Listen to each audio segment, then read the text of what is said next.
Good day, and welcome to the Center for Research Libraries special webinar on collections and services.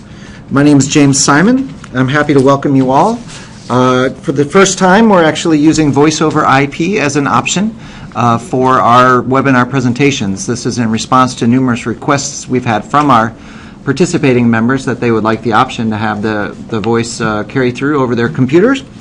For those of you who are on our voice over IP, I hope that you can hear me well, and we are interested in your feedback on the technical quality of this as well. So feel free to respond to our survey at the end of this presentation. For those of you who are dialing in on your phones, we've provided the phone number to you in the registration information, and I believe we've put it out on the chat as well here on the screen. So if you're not using your computer to listen to this, you can dial in on your phone. We are muting everybody on entry so that the background noise doesn't distract from the particular presentations and through the discussions that CRL will be having here over the course of the next hour. You are welcome, however, to submit questions via the chat function here in the Q&A tab should be on the right side of your screen. If you send us questions and answers, we can answer them during the course of our presentation or at the end when we've saved a few minutes for general comments and questions. We have numerous people in the room who are addressing any kind of questions that you put through there or technical difficulties that you're having. You can certainly send us messages in the chat if you're having problems, and the Q&A if you have questions and answers. So we are happy to begin here, and this will take about an hour. And so I think that we should just get started. Let me just put up a slide here of the presenters that you'll be listening to today. As I said, my name is James Simon. I'm the Director of International Resources here, responsible for much of the collection activity, and I'll be talking about CRL's collections. We also have with us Kevin Wilkes, who's the Head of Access Services, Mary Wilkie, who's our Member Liaison and Outreach Services Director, who's unfortunately suffering some throat problems today, so we'll have a pinch hitter for her session with Virginia Kerr, who's our Digital Program Manager, and Don Dyer, our Membership and Communications Coordinator. We'll all talk about different parts of CRL. This is intended to be sort of a broad overview of CRL's programs and services, and we'll cover a lot of things. But first, just a general introduction. CRL is a consortium, as most of you know, of university, college, and independent research libraries of all sizes. The community includes academic libraries at major universities like Harvard and Yale, Cornell, and the like, as well as four-year colleges such as Carleton, Norwich, Oberlin, and a number of independent research libraries such as the New York Public Library and the Newberry Library. We have a membership base of 271 libraries now, which is, again, an all-time high for CRL's membership. CRL, its mission is to support advanced research and teaching in the humanities, sciences, and social sciences. This community has worked over the past 6 decades to generate a collection of primary source and important research materials, the equivalent size of a major university library. The important aspects of CRL's mission are to ensure the availability of primary sources through preservation and acquisition. To do that, we support advanced research and teaching in all disciplines, but we're strongest in the humanities and social sciences. As I said, we have a shared collection of over 5 million books, journals, archives, documents, and newspapers that we circulate to the member institutions in support of our mission. And we support communities of interest that identify and share information about critical and at-risk source materials. These communities of interest may be formal organizations like our area microform projects, or informal groups of libraries that support electronic resource acquisitions, print archiving, and other activities that are important aspects of librarianship today. Here's the agenda for today's presentation. This is intended, as I said, to be a broad overview of CRL's collections and programs. It's a great way for new members or new member representatives to become familiar with CRL, and a great refresher for those who have known us for some time, but might want to learn what's new at CRL. It's also a great opportunity for prospective members who might be interested in participating in CRL, and we have a couple of them on the line today, so welcome to you. So we'll focus in on CRL's collections, discovery of our materials, how to borrow the materials, our digital services, and our special services for scholars and librarians, such as our purchase proposal program, and ways that you can optimize your membership. We'll have an opportunity, as I said, for questions and answers at the end that you can submit through the Q&A function here on the platform. So I think we'll begin just with a sort of a general orientation of CRL. We are located in Chicago, Illinois. We have our own facility here on the south side of the city, near the University of Chicago. And this is our base of operations, where we house the 5 million volumes or volume equivalents that we send out through interlibrary loan, document delivery, and digital delivery as well. For those of you who have not visited CRL, we do encourage you to come by, and we'll give you some information about upcoming tours a little bit later on. But we thought we'd provide some pictures of the stacks here to give you a sense of the size and the physical location of CRL. Our facility is built for long-term storage of the materials. So we have climate-controlled, closed facility here where we maintain the collection in preservation quality atmosphere. Upstairs on the top 3 floors, if you come and visit, you'll see the stacks of newspapers and journals and dissertations that we'll talk about. We have over 500,000 monographs up there and major microform sets that are specialized for historians, political scientists, those who are interested in religious studies, literature, languages, and international studies as well.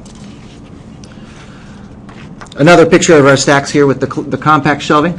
You can see that we're built to maximize the space of the building. So we continue to grow the physical collection, all the while increasing our activities with electronic materials as well. We're going to focus in on just very quickly on different aspects of the collection, and I want to take you to our website in order to give you a sense of our virtual presence as well. So we're going to share the screen for our website now. If we go to the main page, you'll be able to see a lot of information on our website about the collections. You can see the website has been designed for easy navigation. And we want to take you to our catalog just so you can see how you can discover more information about our particular resources. CRL's online catalog has some special search features here, and for instance, the newspaper tab at the top, if we click on that, you can get a good sense of all of the newspapers in CRL's collection, where you can browse by country or state, as well as some of our specialized research collections. And another tab in our catalog points to our digital resources, which is the materials that we have digitized and made available to our scholars. And just to give you a sense of how that works here, we're just going to type in a keyword, pulling from the headlines of the day where we look at the Boy Scouts, and you can see all of the electronic resources here through our catalog, where you can see the records marked electronic resource. And if we click on one of those, you'll see the access to the digital resources here. And if you click on it, you'll gain access to the electronic materials as well. So this is one of the early handbook for boys in the Boy Scouts, where you can see some of the nice imagery here that we've scanned mostly in black and white or grayscale, but color where it's useful, such as this image that is Handbook for Boys was designed by Norman Rockwell. So we'll go back to our slides here, and I just wanted to cover very quickly some of the major collections in CRL's collections. Newspapers is one of the large ones that we have, and we're very well known for it. We have over 12,000 titles of newspapers within our collection. That includes both U.S. general circulation newspapers as well as foreign collections as well. The U.S. collection takes up about 25% of our newspaper collection. Historical content from all states and territories, from the colonial times to the present. And we do maintain subscriptions to general circulation dailies on microfilm as well. We also have over 8,000 foreign newspapers in our collection, published in over 150 countries. The coverage ranges from the mid-1700s to the present. And again, we maintain subscriptions to a large number of foreign newspapers, and we engage in original microfilming of selected newspapers as well. Our newspapers are available for acquisition on demand, and we'll talk about our demand purchase program later as well. The next aspect of the collection is another very large set of materials of journals and periodical sets. We have over 62,000 cataloged journal titles within CRL's catalog, and that represents an extensive range of the collections well before 1900 to the present. I would say probably 75% is 20th century to the 21st century. That includes about 6,000 current subscriptions to journals for specialized research interests. We look to complement our member library's own subscriptions. So these are not your typical journals that you'd find in an undergraduate or perhaps a graduate research library, but are specialized materials including foreign science, trade journals, other materials that are not widely held by our member institutions. So we maintain those subscriptions, including a great number from South and Southeast Asia, East Asia as well, and other areas of the world. A third area of our collection that a lot of people know of, but they have not explored extensively, are dissertations. CRL has over 800,000 foreign doctoral dissertations that were part of the original deposit for the center and have continued to grow over the collection over the past 6 decades. The criteria for the original deposit was that they had to be doctoral dissertations produced from degree-granting institutions outside of the United States and Canada. So again, this does not overlap a lot of the other collections that you might have access to, such as ProQuest's dissertations. This really is a tremendous collection of materials. It covers all countries. It ranges from the 1800s to the present. 90% of the works is from the 19th century to the present. And is quite strong in European dissertations, particularly Germany and France, but there's a representative collection from all over the world. The subjects cover A to Z, all subjects, all date ranges as well. All of these are cataloged in CRL's catalog and in OCLC, so they're discoverable. And in our catalog on our site, you can also search by degree-granting institution as well, which can help pinpoint particular resources you might be interested in. Finally, I just wanted to touch on the government documents and archive sets that we have. This includes both U.S. State government U.S. state agency documents as well as foreign government documents. The extensive collection of state documents includes substantial files of legislative journals, administrative and financial reports from major and minor state agencies, and this collection is particularly strong up to about 1950. The legislative journals continue up to the 1990s or so. And those are subject right now to a digitization program with the Law Library Microform Consortium, which I'll talk about in a few minutes. The foreign government documents are extensive as well. There's a large historical collection of material up to the 1950s, and a fairly strong collection of foreign government documents up to the present as well. We have large sets of government archival collections as well, the kinds of materials that you can get from the U.S. NARA microform sets, the UK National Archives, and other foreign government archives that we acquire in microfilm. You can also request that CRL purchase government archives through our demand purchase program that we'll cover again in just a few minutes. In addition to all of these materials is a wide variety of special collections and international primary source material that's collected through our area studies programs. And we want to show you a little bit of how you can discover those materials, again, on CRL's website. So if we go back to the website, I've already pointed out the catalog, which is the best way to find anything in our collection. But we also try to help guide people to our collections through topic guides. These have been developed over time. They have a lot of information about CRL's collections, including those that are not yet cataloged. There still are resources here that are in a class that might not be in CRL's catalog. So I do encourage you to go take a look through the topic guides. We've been upgrading a number of these as time goes on to include new resources, links to other relevant information, and sort of presenting some of the current challenges of collecting today. If we go down, for an example, to Middle Eastern studies, you can get a sense of what's in these topic guides, where we present a landscape on collecting in the Middle East. And the middle tab there, you can click on it and you can see some highlights of CRL's collections, which we've sought to organize thematically or by country in some cases, and so you can get a good sense of what we have in our collection relating to those particular areas. So within CRL's website, the catalog, the topic guide, CRL's Focus newsletter presents information about different aspects of our collection. We encourage you to take a look through the past issues of that as well. And we've had numerous subject webinars related to particular topics like Chinese studies, African studies, the Middle East, and news. All of those presentations have been recorded and they're available on our YouTube channel, which we'll point you to as we go on here. CRL's records, I've pointed the catalog already, but our records are also available to our member libraries through loading into the catalog, and we'll talk a little bit about that later. But also they're available now in most, if not all, of the major discovery tools, WorldCat Local, Primo, Summon, EBSCO's Discovery Service.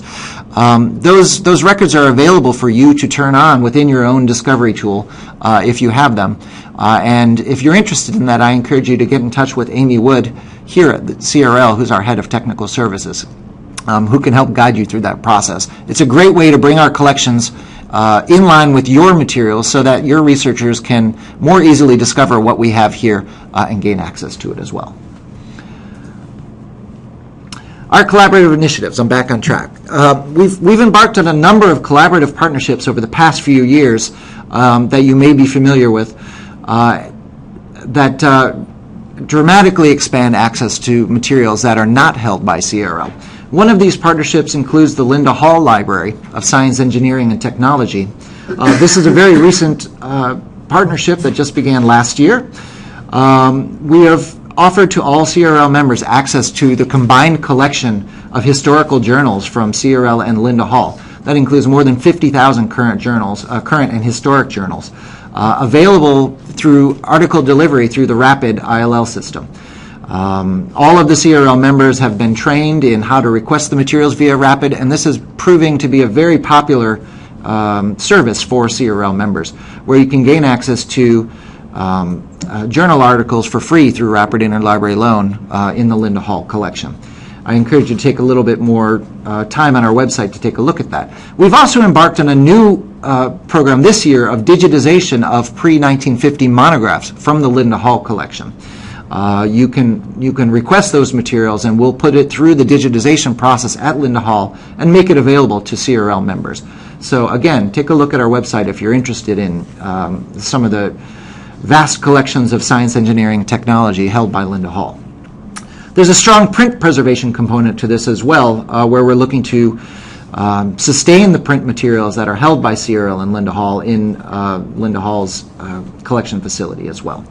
And there's also a collection development component where we're looking to harmonize our collections and make sure that the members' interests are being met.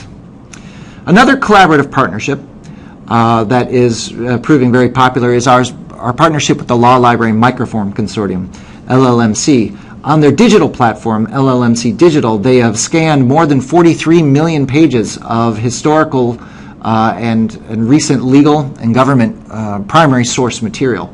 CRL's partnership with LLMC includes a digitization component where we are prioritizing international collections and the U.S. state legislative journals in our collections, as well as collections from our member institutions.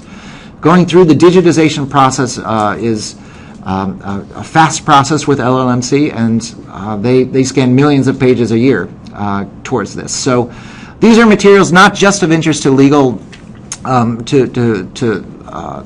the law schools, but also to the historians, area studies folks, political scientists. There's a wealth of resources in the LLMC Digital that is available to all CRL member libraries through the LLMC Digital platform. More information is on our website.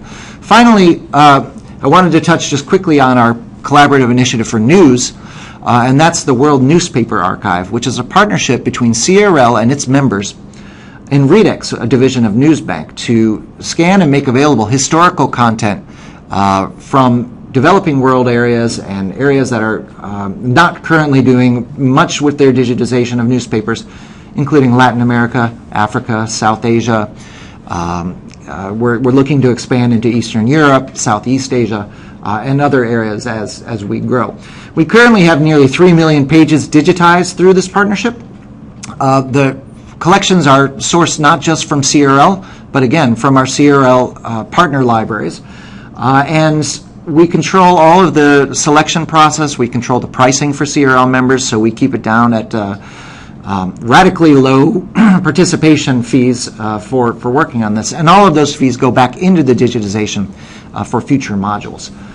And so we are right now doing more Latin American materials. We're about to announce a major international partnership.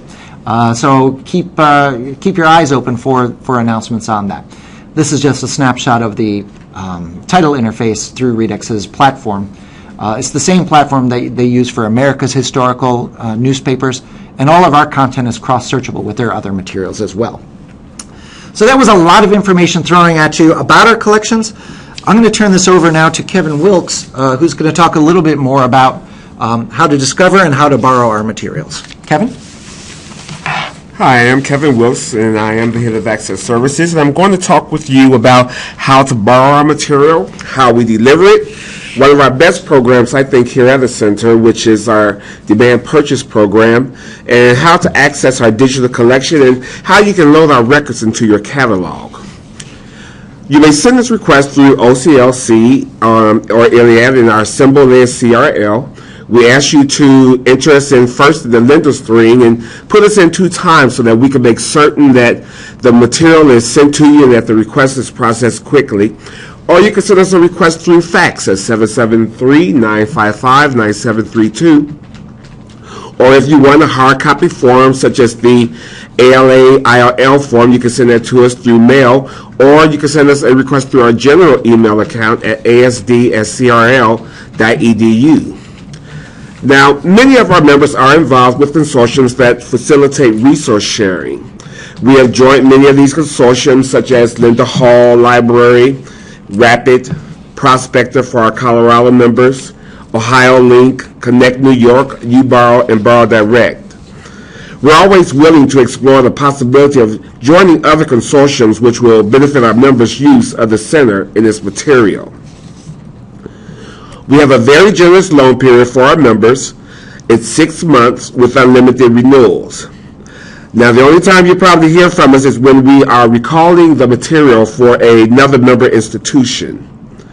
All of our loans are shipped UPS, second-day delivery.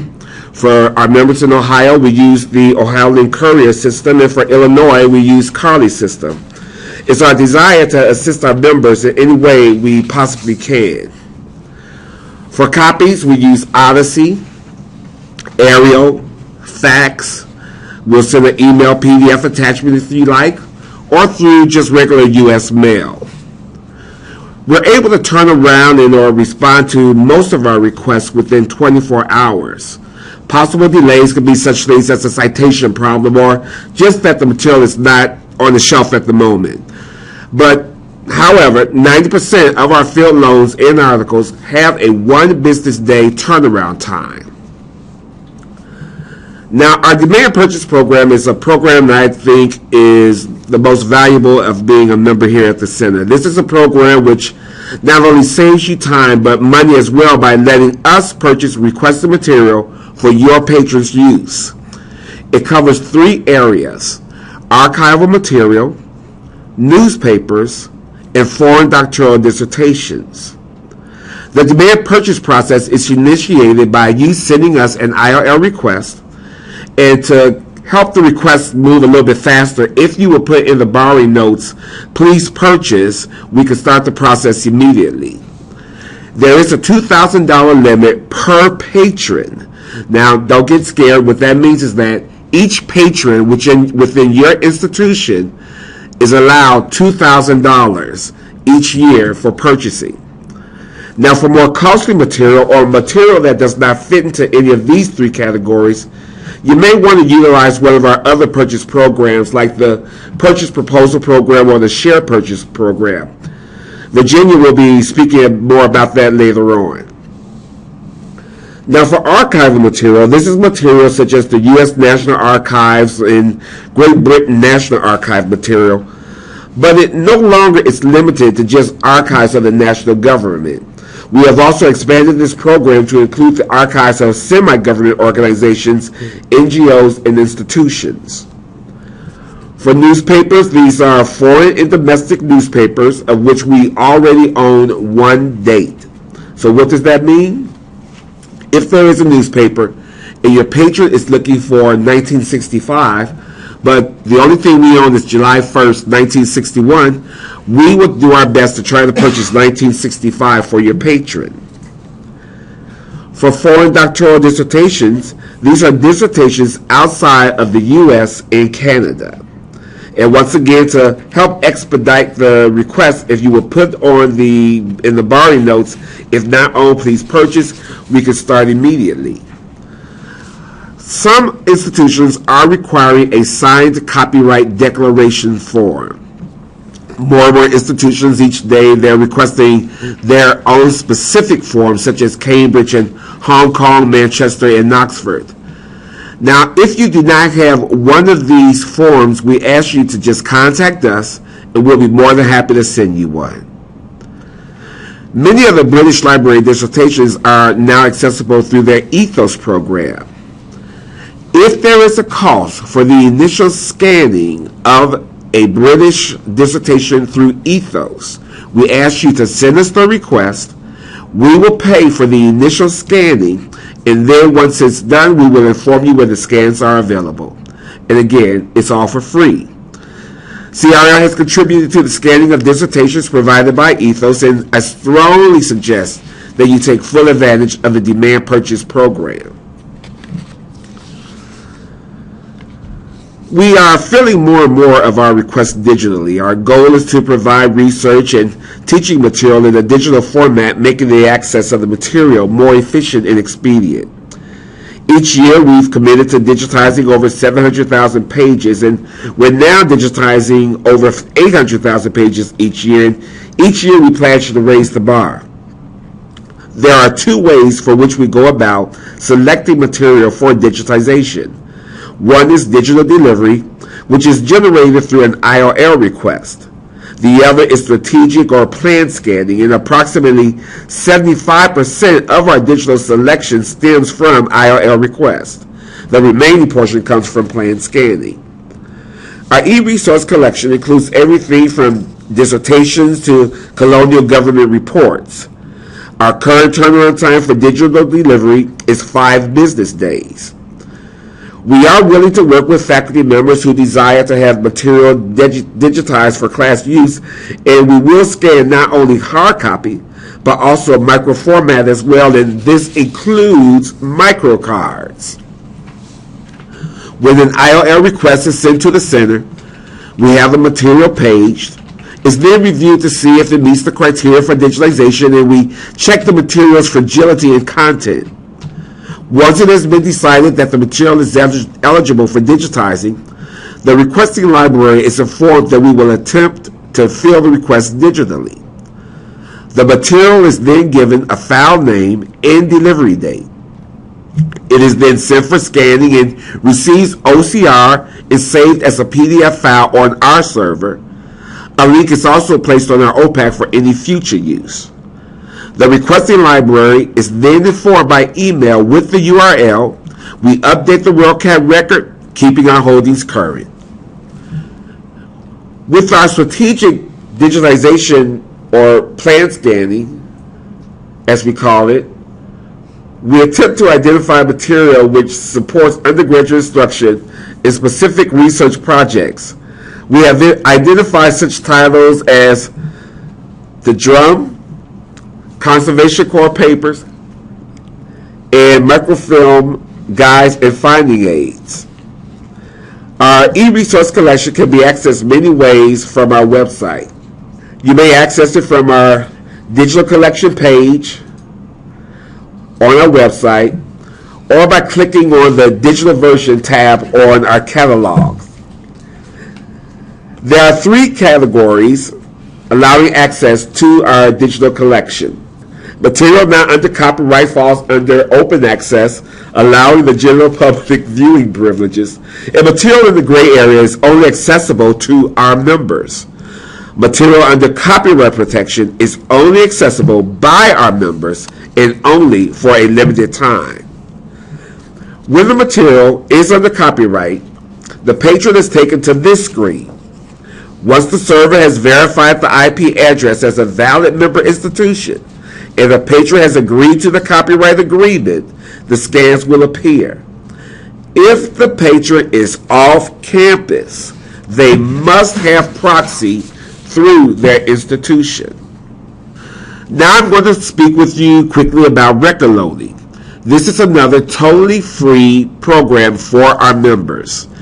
It enhances the visibility of your partnership with CRL, and you will have more of your patrons requesting CRL material and providing you more use of your CRL membership. It also increases the accuracy of requests, and you can see that especially with patron-initiated requesting. We have had universities such as Harvard and the University of Florida to show improvement on their fill rate, as well as consortiums such as OhioLink, Prospector, and Rapid. We have over 1.3 million records in our catalog, and you don't have to download all of our records. You may only want to download a portion of our catalog, such as just our newspapers or our dissertations or just our digital collection. Once again, this is a free program for our members. Now, if you have a patron who is visiting Chicago and would like to come and use the material here at our reading room, we ask you to give us a call at least 3 business days in advance, because we want to make certain that the material is here, since our material does circulate to our member institutions. Our hours are Monday through Friday, 9 o'clock to 2. It is by appointment only, but if a patron comes, we will do our best to accommodate them. Now, also to assist you, we have added a tutorial video on how to borrow material from CRL. You may access this brief informative video on YouTube or on our website, and it will provide you with information on borrowing as well as a view of the center. If you have any problems, questions, or concerns, please do not hesitate to contact me or my assistant, Michelle Carver. And I am now turning it over to Virginia. Hi, this is Virginia Kerr, and I'm filling in for Mary Wilkie today, who's lost her voice today. So I'll try to do my best to represent. In her position as Member Liaison and Outreach Services Director, Mary assists members in the CRL community to more fully understand the depth of collections and utilize the programs and services CRL offers.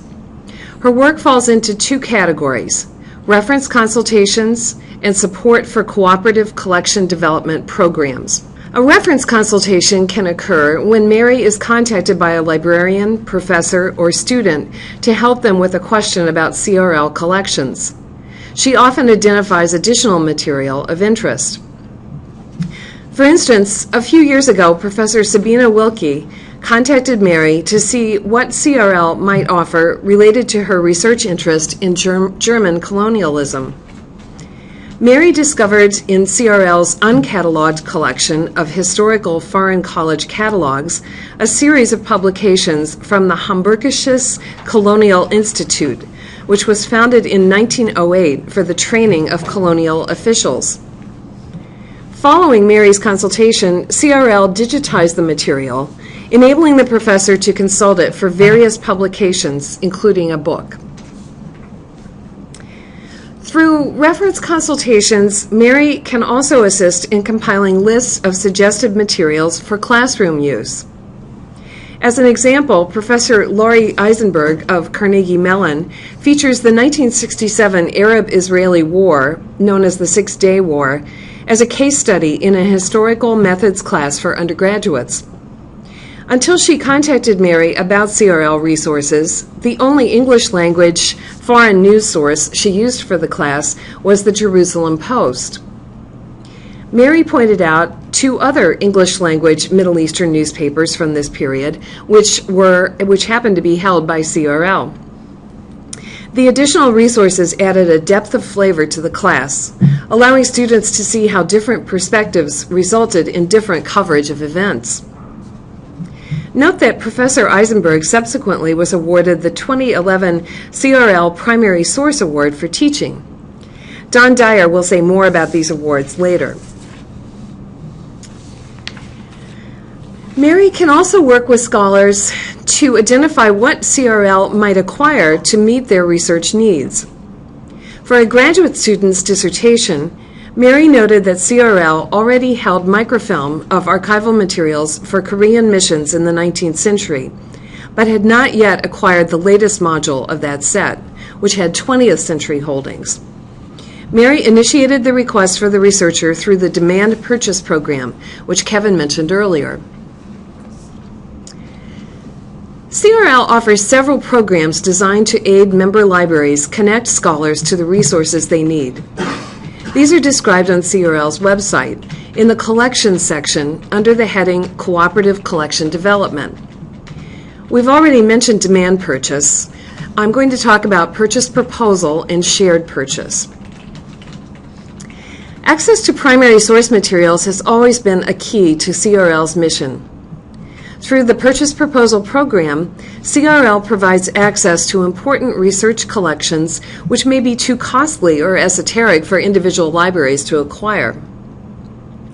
This program relies on our members. You are the ones who identify important materials by nominating particular works and then by voting on an annual ballot. CRL buys down the list of items ranked by balloting. Purchase titles are all noted on CRL's website. 2 recent items are featured here. The Central American Archives, which is a very expensive and significant collection, which is being purchased over 3 years, and the Maritime Customs Service Archive from China. Note that a reminder for FY14 purchase proposal nominations will be sent out soon to designated contacts at each CRL member institution. The nomination deadline is September 30th, and voting will take place in November. CRL's shared purchase program is like a voluntary buying club. Items which did not receive enough votes on the purchase proposal ballot, or new items which the nominating library wants to have access to before next year's voting, can be proposed for shared purchase. The nominating library kicks in some money, CRL kicks in some money, and then the ballot is open to members who wish to pledge funds toward the purchase. Ultimately, the items purchased are available for loan to all members, but the nominating library gets first dibs on borrowing. In response to requests, CRL has become active in negotiating offers for electronic licensing at member institutions. We focus on research databases in areas of particular strength in CRL's collections, including newspapers, historical archives, demographic data, and other international content not easily available through mainstream channels, while taking into consideration members' suggestions. We try to avoid resources typically offered by other major consortia, but we have also coordinated efforts on certain major titles, such as Gale's 19th Century Collections Online, or NECO, where we negotiated an offer which was extended to all consortia where CRL libraries have membership. We post current offers in a restricted access portion of our website. Login instructions are sent out with notices of new offers to a mailing list of collection development and electronic resource librarians. If you want to be added to the list, please contact Mary Wilkie.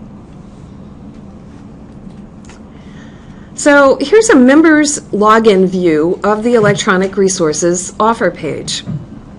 In addition to the terms of the offer, trial access instructions, and contact information for each resource, there are links to reviews compiled by CRL.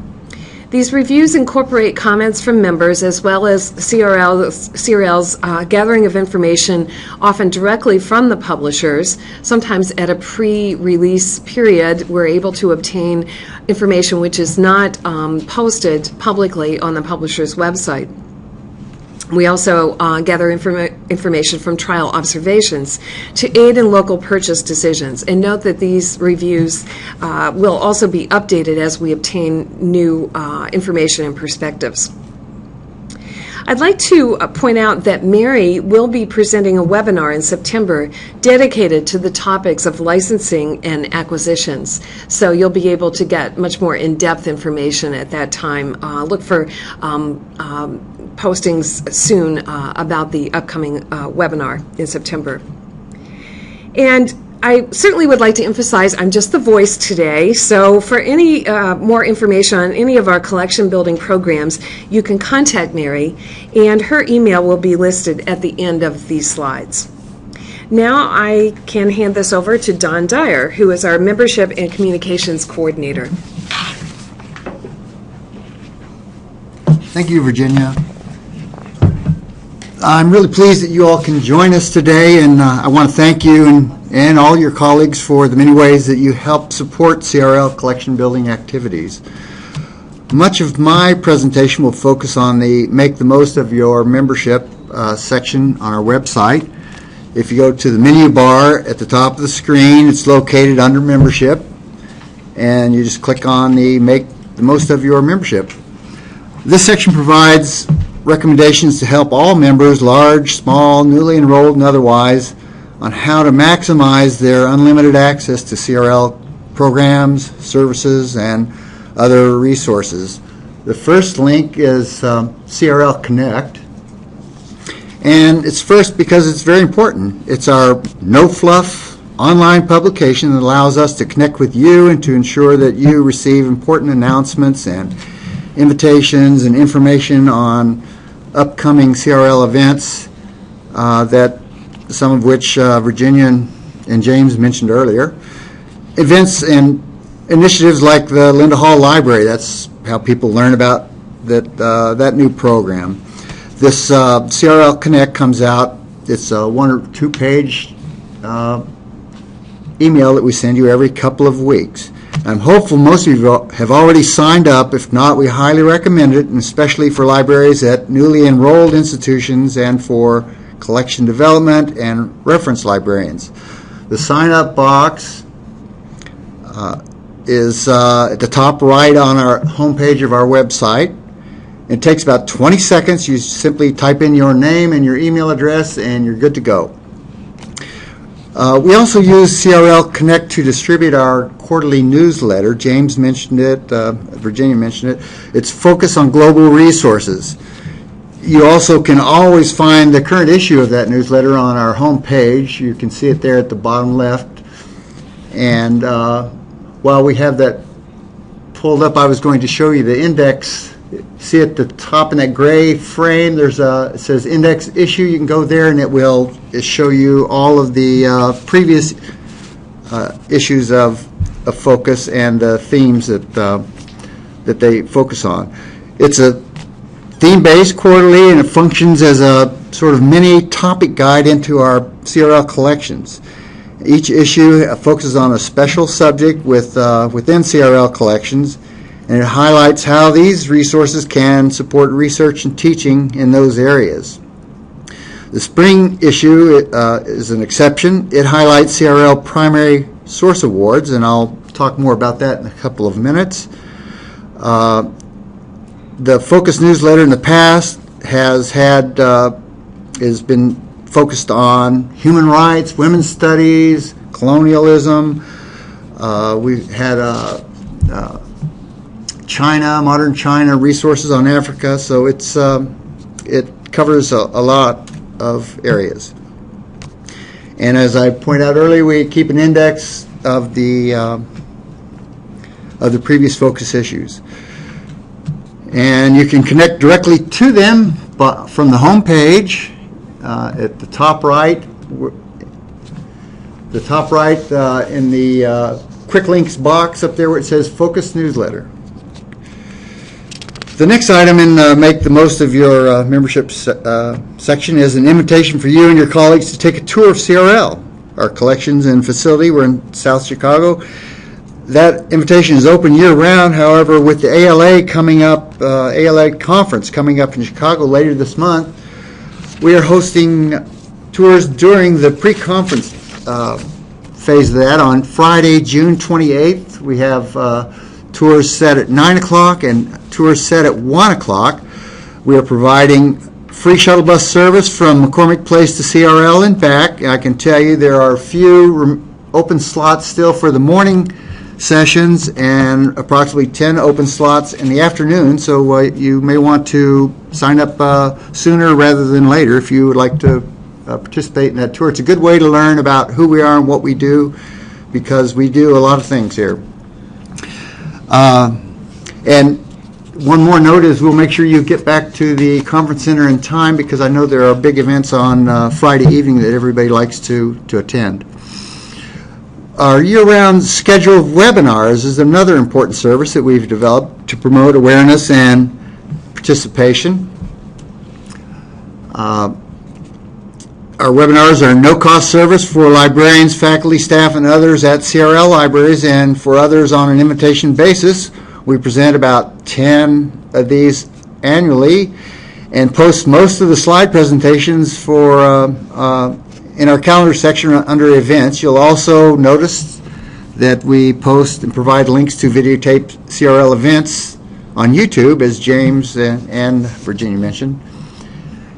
In addition, the collection services webinars like this one, we present numerous subject-specific webinars, and they're a lot like our newsletter. They focus on CRL collections and how they support research and teaching.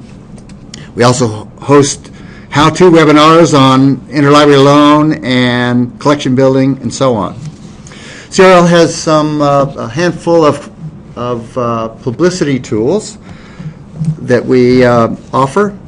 One of them is a web consultation. This involves just scheduling a peer-to-peer conversation among technical staff so that to figure out what is the best place on your website for CRL to be shown so that it will stimulate use of CRL resources. We also provide boilerplate text if you have a newsletter article, or if you have a section on your website where you want to steer people explain to people what CRL does in our collections. We can provide you that. We have collection brochure. It's a glossy brochure that's ideal for giving out to new faculty and reference librarians and department heads.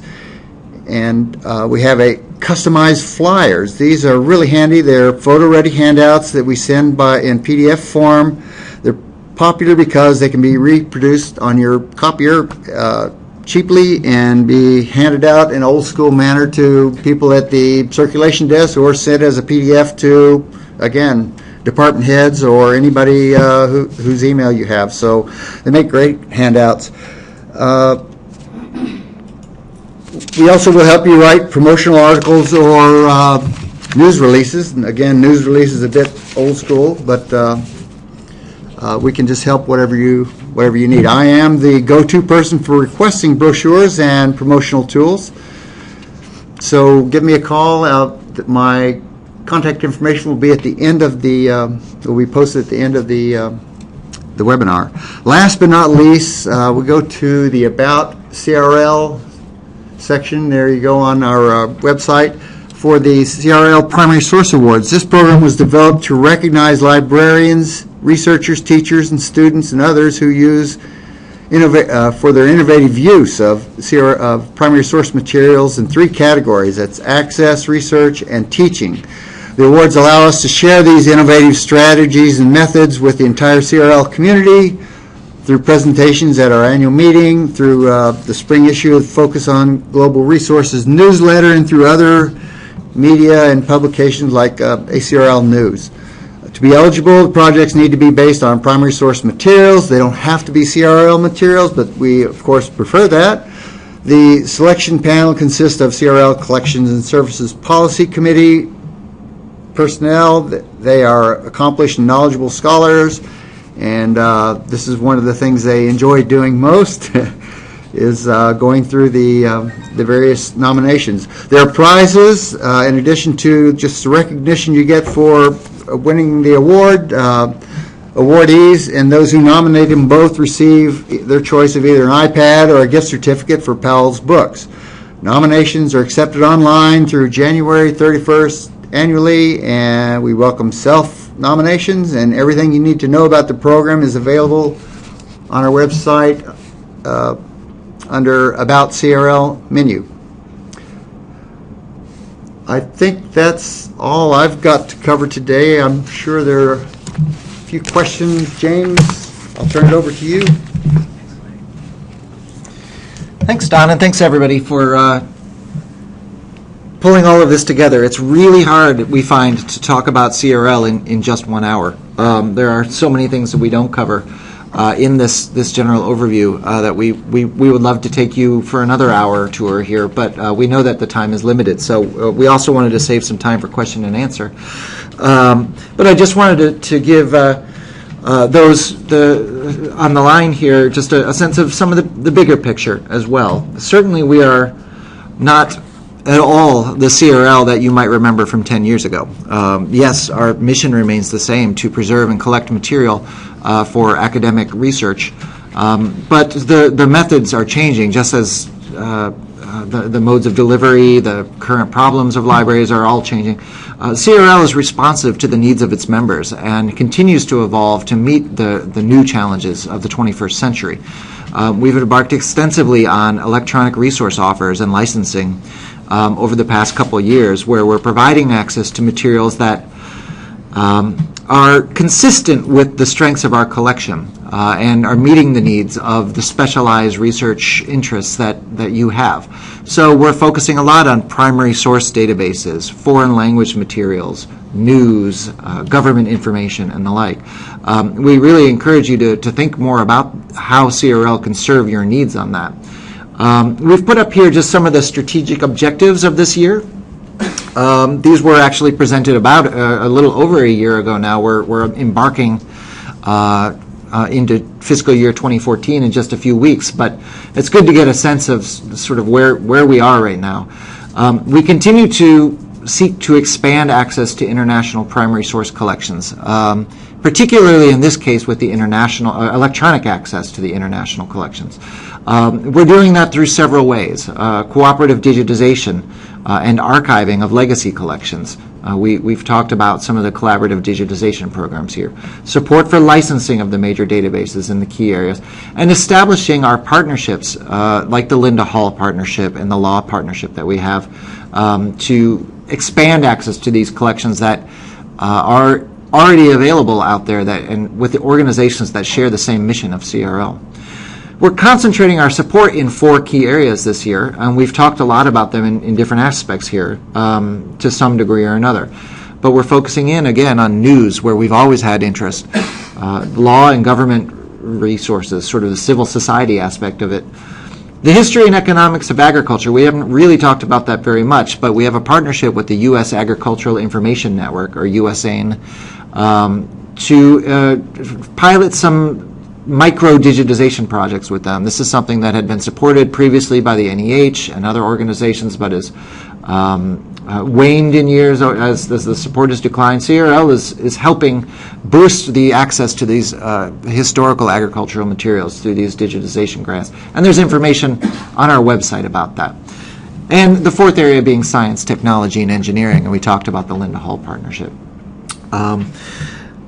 In addition to all of these things, of course, we are focusing in on some of the broad international library issues like the print archiving of resources, both journals and monographs, newspapers, and we've been working with partner organizations and fellow organizations to create a registry of print archive initiatives that people can go and look to see what kind of conditions materials are being stored under, to see what titles are held by which cooperative print archiving source. These are meant to be tools in your own collection management, and there's plenty of information out there. We'll be focusing more on the paper database, that's Print Archiving Preservation Registry paper, at ALA and at CRL's upcoming meetings that we'll share some of those links with you here in just a minute. But I did want to make sure we had a couple minutes to address some of the questions that have been pouring in. I received a couple of questions more about the news program, and some people were interested in the digitized newspaper collections and how to get access to those. We have sort of a tripartite approach right now to electronic news, and we have an upcoming conference just prior to ALA on the 27th where we'll be addressing a lot of these. We'll put that information up. This event will be an all-day event held here in Chicago at the Newberry Library, one of our member institutions. Hi, folks. And we'll be focusing in on print, digital, and broadcast as well. We'll be focusing in on born electronic news to focus on this. But CRL's approach right now, gaining access to the digital newspapers, number one, we perform digitization of our materials in response to the scholars' requests. So if they're requesting materials, we have scanned newspaper collections that are up in our catalog. Right now, we've slowed on that because we're facing some file storage issues with that, but we're putting a plan in place for expanded storage of those materials. So that's one way to gain access to the news. That's free to all of the CRL members. You can find that through our catalog and an OCLC as well. The second aspect, which I talked about, was the World Newspaper Archive, our collaborative digitization program with REDX.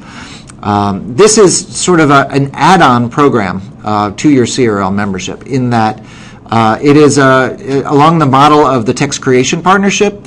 We're asking our members to support the digitization through access fees, which are minimal. They're about 75 to 90% of the cost that it would take to subscribe to this material in person. All of that money goes back into the future digitization costs as well. Those are not necessarily free and open access to all members. You have to elect to acquire those, and you can contact me if you have more questions about that. As I said, we have about 3 million pages up that way. The third way that we're going about this is through licensing of newspapers, where we have newspapers that are out there that are being digitized by major commercial vendors. We're looking to get the most advantageous offer for our members for those particular databases. We have a number of offers up right now, including some of ProQuest's historical newspapers, as well as current news services. We have our partnership with REDX. We are exploring a partnership, or an offer, I should say, with other vendors like the Irish Newspaper Archives and some Middle Eastern newspapers as well. A related question that just popped up, I'll address it now as we go through it, is do we digitize newspapers owned by member libraries or even non-member libraries? In particular, yes, we do. We have been doing that on a selective basis. Of course, it needs to be planned and explored along the lines of our current production, but we have been digitizing newspapers from our member libraries through the World Newspaper Archive. Primarily, that's been digitization from microfilm, and the costs and the scale of digitizing from print is something that we're actively exploring this year. We're scoping out the requirements for the digitization of print legacy collections held by CRL and by other libraries. As part of that, we're focusing in on what exists in microfilm, what's only held in print, what's been digitized, and the ICON newspaper database, which will be debuting at this news conference on the 27th, will show some of those tools where you can discover where materials exist. A number of people were interested, again, in our electronic collections. I hope that we address that adequately. The best place to find what CRL is digitized is through the CRL online catalog. You can use that digital tab to search just on the electronic resources. All of those records are available for downloading into your local catalog. It's a great way to provide quick access to the members who are not familiar with First Search in a way that they can identify what's been digitized by CRL, or wouldn't think to go use our catalog. If you can bring them into your own discovery systems, it's a great way to maximize the use of CRL's collections on that. I would like to be able to take some more questions, but we're running up to the end of the hour here, so I'm just going to wrap this up really quickly. If we go back to the contact sheet here, all of the CRL's staff contacts are on our website. You can contact any one of us, and we'll find the other one that who could answer your question best. But for all of those who are here today, here are our email addresses. Generally speaking, it's first initial, last name at crl.edu. So feel free to contact us. We love hearing from our members. Going back just again to plug the conference one more time, the news roundtable will be on the 27th. Tours of CRL will be on June 28th. These are all surrounding ALA. Discussions about print archiving will also happen on Friday morning, Friday, June 28th. There's information on our website at the link that you can see there. And so we invite anybody who's coming to Chicago for ALA to come and visit one of our events. Registration information is online. Certain webinars we have coming up here. You'll see a great topic coming up on July 17th. For those of you who are not at the beach, you can come listen to our text and data mining webinar, where we're focusing in on some of the issues of text mining from commercial publishers. And we'll invite you to that here soon enough. We just sent an announcement about it to CRL member representatives, and it'll be in our Connect to newsletter. Further down in the fall, we'll have a special webinar on licensing and acquisitions, and we will also have another one of our collections and services webinar. If you liked this one, come back again or refer a friend on October 9th. And then this is the year where we're kicking off information about government data. We're going to have a number of events on aspects of acquiring, maintaining, preserving information produced by governments, both the U.S. and international. We'll have a webinar on the 23rd about government data and the uses of it. We'll also be at the Charleston conference where we'll present information about how commercial aggregators are making use of government data in their products as well. Here's the link to that right here. Registration for this is free for all CRL members. It's a pre-conference event. So you need to register for the CRL pre-conference. Members can attend that for free. And so that's on November 6th. And CRL's annual meeting is always held in April. April 25th, 2014 is our next event for that, where we'll also be addressing some aspects of government data in there as well. Finally, we just wanted to thank you and invite you to explore CRL in different avenues here. Please fill out our survey and we'll send the link to you. We are recording this presentation and it'll be on our YouTube channel. That is youtube.com/crl.edu, all one word. And go take a look there for previous presentations, the ILL tutorial that Kevin mentioned in his presentation. Take a look at our website, sign up for our email newsletter, and follow us on Facebook and Twitter. You can retweet us, you can like us, you can do all sorts of things on those. So we stay up to date with what CRL is doing. And thank you so much for attending today. If you have any comments or questions, please send them our way. We appreciate your time and hope that you have a nice afternoon. Bye-bye.